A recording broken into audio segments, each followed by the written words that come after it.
Hey family, welcome to Resting on Angel Wings. Today I want to talk to you about the different ways people show up. Okay, when they went out to see John the Baptist, right? John the Baptist wasn't debonair. He didn't dress in the most expensive clothing. He looked like something crazy out of a movie or something, right? But yet he had a powerful word from God to deliver to the people to change everything. You know what I'm saying? The Pharisees, they dressed like that and everything. They dressed real nice. They stood out, but they were hypocrites. They were crooks. So that should tell us something. You know what? When we don't give someone a chance because the way they look or the way they speak, we might be missing out on a blessing, because you never know what that person brings to the table. If we spend most of our time chasing after these luxurious preachers that drive the nice cars and dress like money all the time, and you know what, they could be nothing more than mind-washed servants of Satan.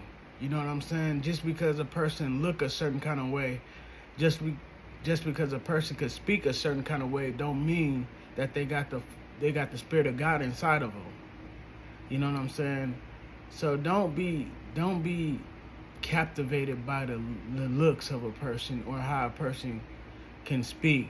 Pay attention to the message. If it don't move your spirit, then leave it alone. Don't receive everything and take everything back to Jesus.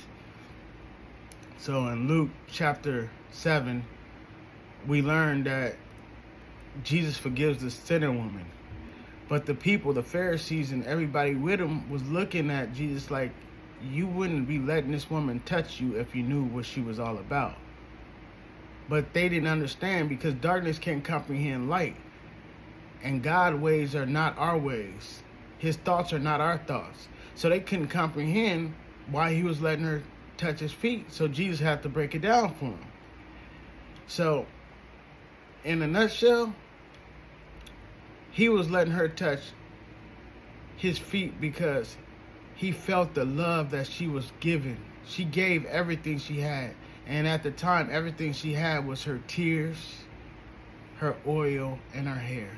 And she took everything she had to wash his feet and kiss his feet. She loved what he represented. She loved who he was more than anyone in that room.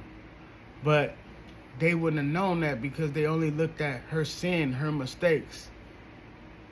Now, the funniest thing about people like that only see what other people do, those are the ones that sin the most.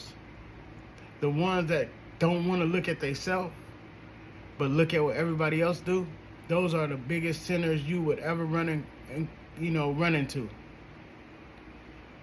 I feel like if I'm going to be honest with myself, and everyone else, I gotta come correct. So, and that's a part of growth and development. You gotta tell God, you want to change, you gotta really go after it. You gotta want to be different. You gotta stay set apart and let nothing waver you or change your mind. I went into this church and they were singing and they were doing all the things, but I didn't feel the Spirit.